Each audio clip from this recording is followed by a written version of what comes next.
parler un thème qui s'avère être très important dans la vie d'une personne. Et ce thème ou ces sujets, je peux dire sujet, ces sujets est tiré du livre d'Exode. L'Exode écrit par Moïse. Parce que Moïse a écrit 5 livres. Dans ta tête de Moïse, nous avons la Genèse, l'Exode, Lévitique, le Deutéronome, le Nombre. Mais nous serons très focalisés sur le livre d'Exode. Parce que l'Exode qui veut dire le schéma. L'Exode, pourquoi nous avons choisi l'Exode? Parce que c'est le schéma de la souffrance. C'est par ce schéma, il y a eu beaucoup de sacrifices à faire, il y a eu des épreuves à faire. C'est comme toi aujourd'hui. Tu es en train de passer par des difficultés. Tu es en train de passer par des problèmes. Bien-aimé, sache que c'est l'Exode pour toi. Dans l'Exode, nous devons accepter ce qui arrive et avoir confiance que en l'Éternel. J'aimerais dire à une personne aujourd'hui, dans l'Exode, il ne faut pas insulter le Créateur. Dans l'Exode, il ne faut pas chercher à régner Dieu. Dans l'Exode, il ne faut pas chercher à adorer les petits dieux, appelés encore les idoles. Il ne faut pas être idolâtre dans l'Exode. Il y a une personne aujourd'hui qui traverse des moments difficiles et renie l'Éternel. Il y a une personne aujourd'hui qui est dans des difficultés au niveau du travail, dans son finance, dans son foyer. Et pour lui, il s'est dit que Dieu m'a laissé. J'aimerais te dire que Dieu ne t'a pas laissé. Mais il veut que tu traverses ces moments ici. Parce que c'est après ces moments, il y a une terre promise. Après ces moments de sacrifice et des épreuves, il y a une promesse. À chaque fois que nous traversons des moments difficiles, pour nous les chrétiens, nous devons savoir qu'il y a toujours des promesses. Aujourd'hui, nous allons parler du livre d'Exode. Nous allons essayer de développer ces points. Que Dieu vous bénisse. Sans plus tarder, nous allons passer par les Écritures. Nous allons lire Exode, chapitre 14, 13e verset. Nous lisons au nom de Jésus. Exode, chapitre 14, 13e verset nous dit: Moïse répondit au peuple, n'ayez pas peur, restez en place et regardez la délivrance que l'Éternel va vous accorder aujourd'hui. En effet, les Égyptiens que vous voyez aujourd'hui, vous ne le verrez plus jamais. Amen. La Bible est trop claire. Et Moïse qui nous dit: restez en place et regardez la délivrance que l'Éternel va vous accorder. Aujourd'hui, je n'aimerais te dire aussi de rester en place et que tu regardes la délivrance que l'Éternel va t'accorder. On ne t'a pas dit de te déplacer. On ne t'a pas dit de dormir. On ne t'a pas dit d'insulter le Créateur. On ne t'a pas dit de te rébeller, que tu sois un chrétien rebelle. Parce que tout ce que tu demandes, on ne te donne pas. Il est vrai que la vie chrétienne, c'est une vie réservée dans la prière. Nous les chrétiens, nous devons toujours demander à l'Éternel. Et quand nous demandons, nous devons persévérer. Et par la foi, nous croyons déjà que nous avons ce que nous avons demandé. C'est par cette persévérance que nous restons fidèles en Christ. Moïse a dit aux enfants d'Israël: restez en place. J'aimerais te dire aussi aujourd'hui, ce matin, de rester en place. Malgré les difficultés, reste en place. Car les enfants d'Israël ont fait 430 ans en Égypte en étant esclaves. Et le cri de leurs pleurs est parvenu à l'Éternel. Et l'Éternel a envoyé Moïse pour leur suivre. De la même façon que toi, tu as traversé des moments difficiles durant ton enfance. Et l'Éternel va envoyer une personne Et cette personne va venir te délivrer. Cette personne va ôter le péché. Cette personne va enlever l'opprobre. Cette personne va te donner la paix. Et cette personne est donc le consolateur.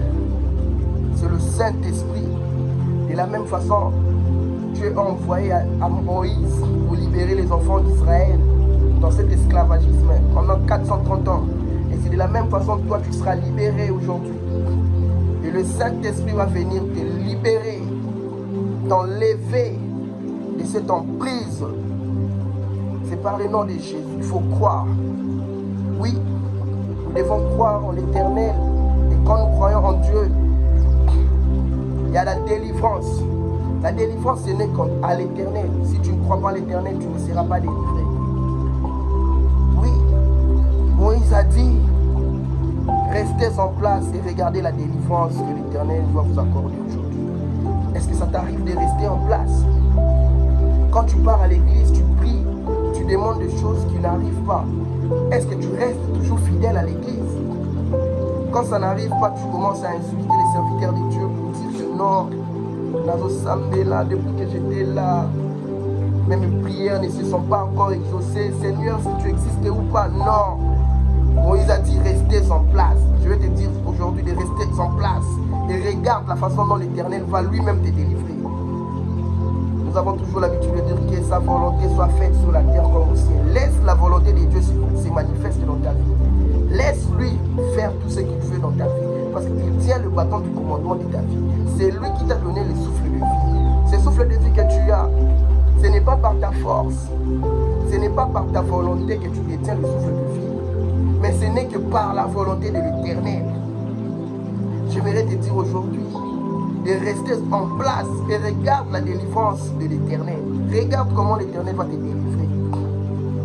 Et la Bible nous ajoute encore, là nous allons chuter, les Égyptiens que vous voyez aujourd'hui, vous ne le verrez plus jamais. Après cette délivrance, il y a une promesse. Quand Dieu te délivre, il ne te laisse pas seul. Quand Dieu te délivre, il vient avec une promesse. Il te promet, les Égyptiens que vous voyez aujourd'hui, vous ne le verrez plus jamais. Quand tu es dans la présence de l'Éternel, tu restes dans la présence de l'Éternel. Tu restes calme. Tu sers l'Éternel avec ton cœur et tu as foi en Christ. Il a donné une promesse. Les Égyptiens que tu vois aujourd'hui, tu ne vas plus leur voir. Ces Égyptiens dont la Bible nous parle, c'est ces gens qui ne cessent de te faire du mal. Ces Égyptiens, c'est les gens qui t'ont pris en captivité. Ces Égyptiens, ce sont des gens qui ne veulent pas que tu avances. Le finance est bloqué. Le mariage est bloqué. Ta vie de prière est bloquée. Tout ce que tu cherches à faire, tu n'arrives pas à le faire parce qu'il y a des Égyptiens qui t'ont rendu esclave. Ces Égyptiens ne veulent pas que tu avances. Mais c'est par le nom de Jésus-Christ aujourd'hui. Nous allons quitter l'esclavagisme. Tu as fait tant d'années dans la souffrance. Tu as fait tant d'années dans le misère. Tu as fini les études depuis très longtemps. Mais tu n'arrives pas à travailler. Tu t'es marié depuis très longtemps. Mais tu n'arrives pas à avoir des enfants. Mais aujourd'hui, nous allons dire que c'est fini. Tu vas dire Talita Koumi. Talita Koumi. C'est quand Jésus a réveillé cette jeune fille qui était décédée. Jésus-Christ a dit lève-toi, prends ton lit et marche. Talita Koumi. Et aujourd'hui je dirais à une personne Talita Koumi. Lève-toi et marche. Tout ce qui ne marchait pas, c'est par le nom de Jésus. Il y a le réveil de toutes choses. Le réveil de ton ministère, le réveil de ton mariage, le réveil de tes business, le réveil de ta vie, le réveil de ta famille.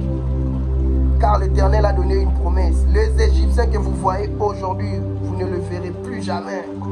C'est par le nom de Jésus que nous allons partager ce message. Ce qui est un message clair à tirer, c'est que restez demeurés dans la présence de l'Éternel.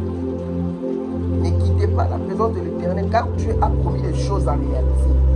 C'est à toi d'avoir juste confiance en l'Éternel. Et si tu as confiance en l'Éternel, il y a quelque chose qui va s'accomplir. Laisse sa volonté soit faite. La volonté de Dieu, c'est de faire quoi? D'enlever toutes ces mauvaises personnes qui t'ont mis dans l'emprise, toutes ces gens qui ne veulent pas que tu avances. Ce sont des Égyptiens pour toi. Ils t'ont rendu esclave pendant longtemps.